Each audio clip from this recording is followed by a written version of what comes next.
Salut, salut! Si tu es en terminale, non, je vais pas la faire comme ça. Pas un dimanche soir à presque 20 heures. Je voulais intervenir par rapport à la COP 22 qui a eu lieu aujourd'hui.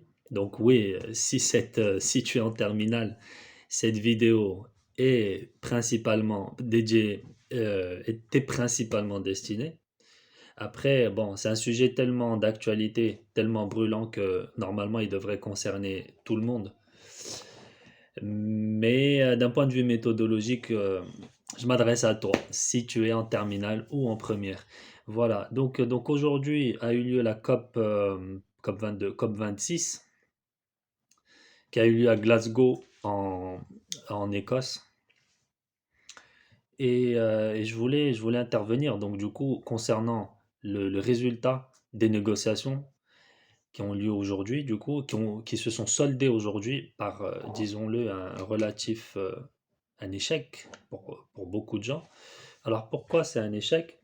Parce que l'accord porte sur une réduction au-dessus de 1 degré et demi en ce qui concerne le réchauffement climatique.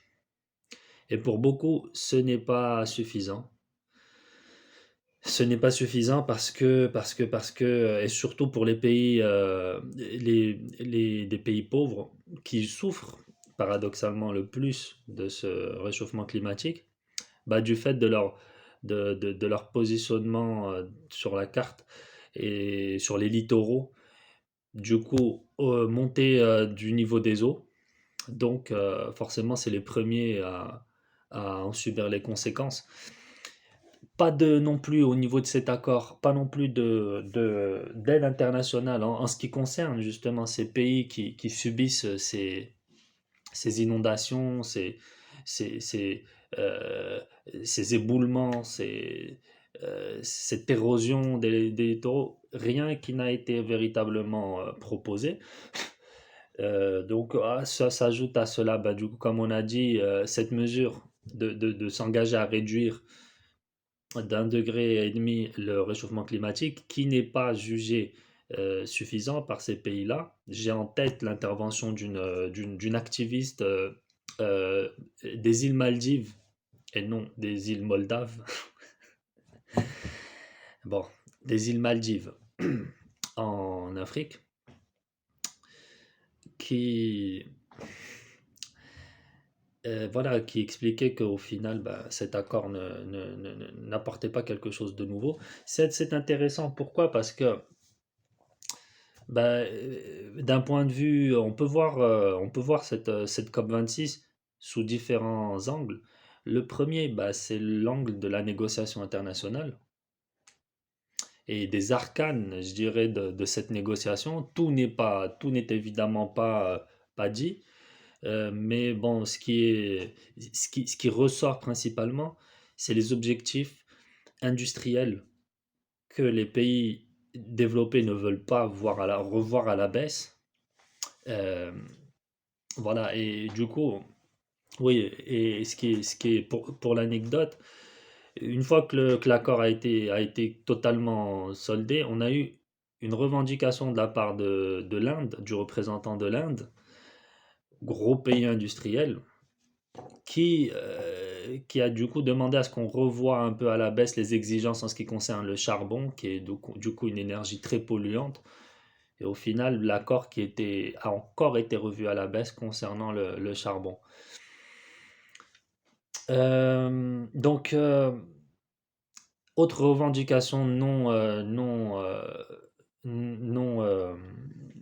suivie, c'est cette dette écologique qu'invoquent les pays en développement. En gros, bah, ce qu'ils disent aux pays développés, c'est que laissez-nous polluer un petit peu. Vous avez fait réalisé votre décollage économique, première révolution industrielle, deuxième révolution industrielle, pétrochimie, industrie, chemin de fer, voilà, tout ça on oublie, voilà, ces pays-là n'ont récolté que les miettes de tout ça.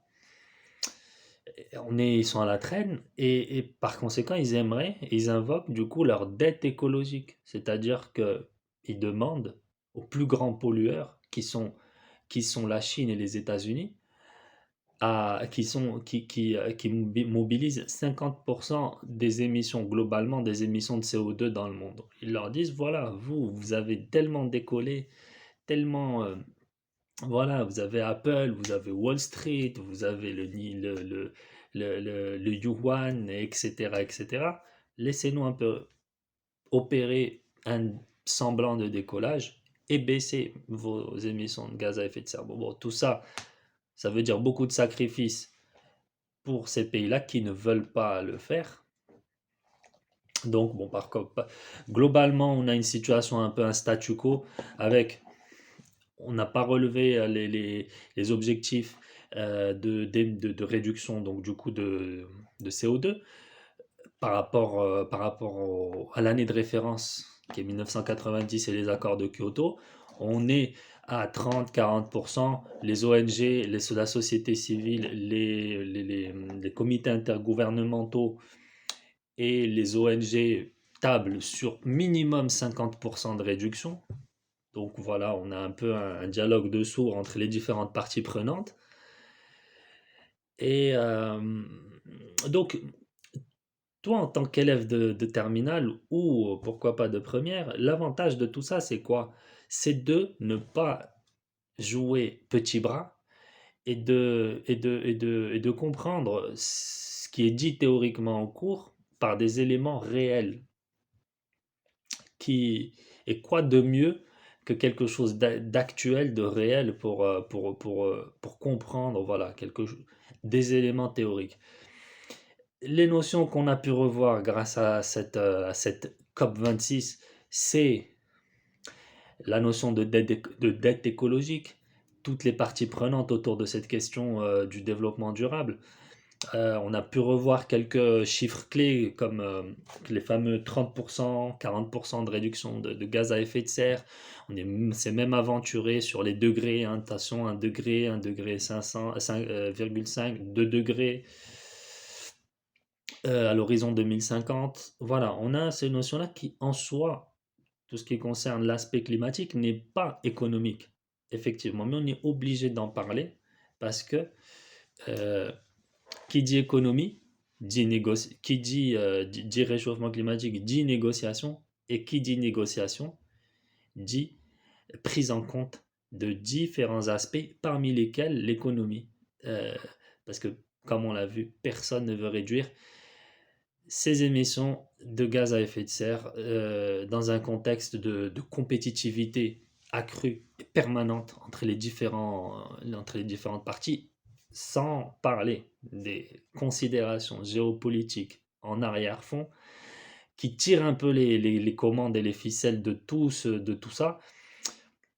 Ça, on va pas en parler. On va se contenter de ça. Donc voilà, je ne saurais recommander à tous les étudiants, et que ce soit en terminale ou même à l'université, de vraiment se tenir informé de ces évolutions-là, parce que c'est vraiment précieux dans l'apprentissage. À la prochaine, à la COP 27 qui se tiendra, je ne sais pas encore où.